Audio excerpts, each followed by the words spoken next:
비상대책위원장을 맡으면서 끝까지 간다 특위위원장까지 겸임하게 되었습니다. 조희대 대법원장은 이미 국민으로부터 불신임을 받았습니다. 사법개혁은 검찰개혁과 함께 국민의 불가역적 과제가 되었습니다. 이는 조희대 이하 법관 엘리트들의 자초위난이자 자업자득입니다.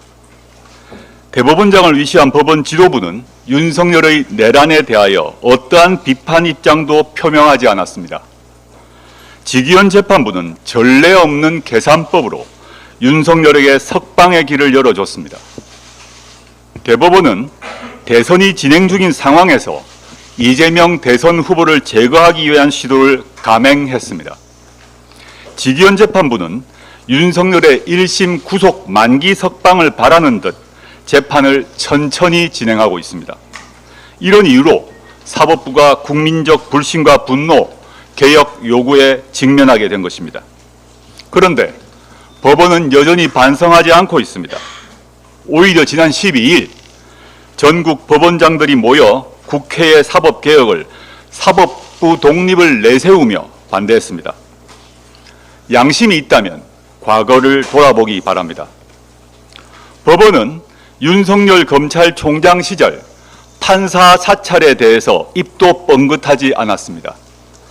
전국 법관 대표회의에서 판사 사찰 안건을 부결시키기까지 했습니다. 사법부의 독립은 법원의 과오를 숨기기 위한 가치가 아닙니다. 곽상도 아들의 퇴직금 50억 수령이 무죄라고 선고해놓고 비판으로부터 자유로울 보호장치가 아닙니다.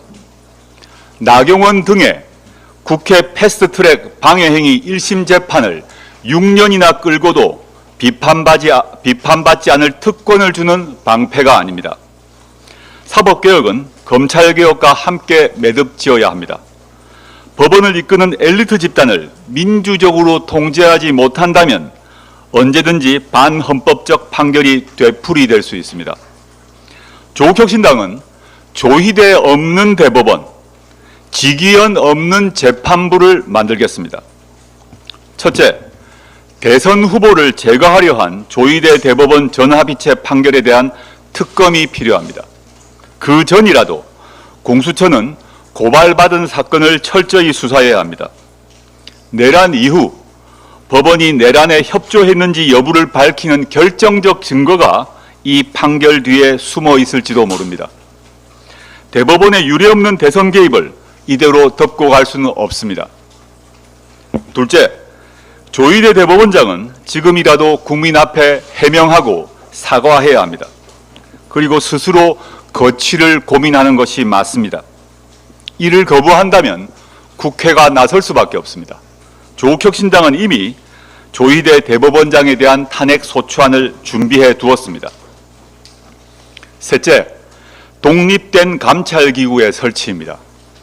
법관들은 편파적인 재판 진행, 심리 소홀, 재판 지연 등의 행위가 있어도 감찰이나 징계를 받지 않습니다. 반헌법적, 반국민적 재판을 예방하기 위한 적정한 감사는 이루어져야 합니다. 대법원장의 지휘를 받지 않는 독립된 감찰기구를 사법부 안에 설치해야 합니다. 넷째, 법령 개정을 통해 사법 관련 기관을 지방으로 분산시켜야 합니다. 서울에 위치할 필요가 없는 사법기관들을 지방으로 보내야 합니다. 실효적인 지방 분권 방안이자 권력 분권 방안입니다. 예컨대 대법원을 전주에 보내지 않을 이유가 없고 헌법재판소를 광주에 보내지 않을 이유가 없습니다. 대검찰청을 대구에 보내지 않을 이유가 없고 감사원을 경남이나 강원도에 안 보낼 이유가 없습니다. 앞으로 끝까지 간다 특위를 더욱 활성화해서 망치선 역할을 하겠습니다.